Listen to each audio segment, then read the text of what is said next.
Présidente, Monsieur le Ministre, les États-Unis sont certainement en train de basculer dans une autre gouvernance. En affirmant « ce qui me répugne le plus en Amérique, ce n'est pas la liberté extrême qui y règne, mais le peu de garanties qu'on y trouve contre la tyrannie », Alexis Tocqueville avait déjà identifié une faiblesse dans les contre-pouvoirs de cette démocratie. Avec mes collègues Franck Riester et Nathalie Oziol, nous avons mené une mission à Washington au nom de la Commission des Affaires étrangères. Avec une grande franchise, nos interlocuteurs proches de l'administration Trump nous ont dit nous considérer au mieux comme des concurrents, mais bien souvent comme de vrais adversaires. Tout y est fait à présent pour nous déstabiliser et nous affaiblir. Par des droits de douane, dont une nouvelle salve devrait être annoncée demain, par la volonté expansionniste sur le Groenland, le Canada ou encore le canal de Panama, par le soutien, par trop manifeste à la Russie de Poutine dans les négociations de cessez-le-feu avec l'Ukraine.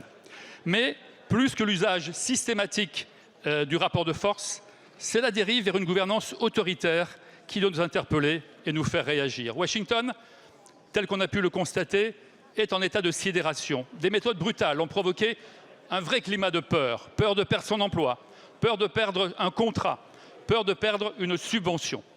Et puis, il y a la dévitalisation de l'état de droit, avec les attaques frontales contre les juges, aux prises avec aujourd'hui 135 procédures judiciaires engagées contre l'administration Trump. Enfin, ce sont nos valeurs et notre identité qui sont à présent menacées, notamment par le courrier reçu par plusieurs entreprises françaises leur demandant de renoncer à leur politique de diversité et d'inclusion.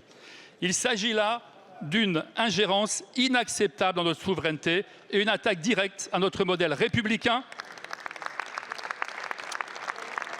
à nos modèles de lutte pour les libertés publiques, à la lutte contre le racisme et le sexisme ou encore à l'égalité des chances. Merci. Monsieur le ministre, quelle est la réponse que la France entend apporter face aux attaques directes sur notre modèle républicain? Merci beaucoup, Monsieur le Président. La parole est à Monsieur Jean-Noël Barrot, ministre de l'Europe et des Affaires étrangères.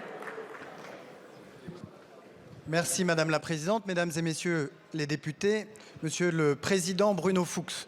D'abord, je veux vous remercier de vous être déplacé aux États-Unis avec Franck Riester et Nathalie Oziol pour porter la voix de la France.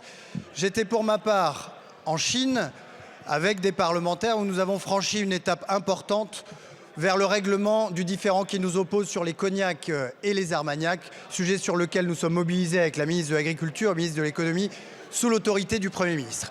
Je vous réponds sur les aspects commerciaux parce que, comme vous, je souhaite vivement que les États-Unis puissent reconsidérer, réexaminer leur décision d'appliquer demain des droits de douane sur l'ensemble de leurs partenaires. D'abord parce que ces droits de douane sont un impôt sur les classes moyennes et que les classes moyennes américaines, si ces droits de douane étaient appliqués, verraient se renchérir le prix de leur plein d'essence, le prix de leur plein de courses. En deux mots, elles s'appauvriraient. Ensuite, parce que l'économie américaine a un besoin vital de l'économie européenne. Les GAFAM réalisent 25% de leurs revenus en Europe. C'est plusieurs centaines de milliards d'euros chaque année. Et l'Europe finance l'économie américaine ainsi que son déficit public.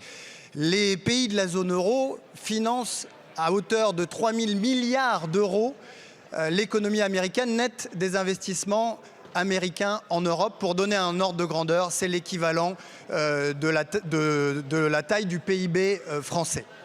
Et puis enfin, parce que si les États-Unis appliquaient de tels droits de douane, la Commission européenne n'aurait d'autre choix que de répliquer et de mobiliser pour cela tous ces instruments de dissuasion et en particulier l'instrument très puissant anti-coercition qui lui permet non seulement de taxer les importations et les exportations, mais aussi de restreindre l'accès à nos marchés publics, de restreindre l'accès aux services numériques, aux services financiers, bref, des mesures extrêmement puissantes auxquelles nous n'avons pas intérêt. Et c'est pourquoi, dans nos échanges avec l'administration américaine, nous privilégierons toujours la coopération sur la confrontation. Merci beaucoup, Monsieur le Ministre.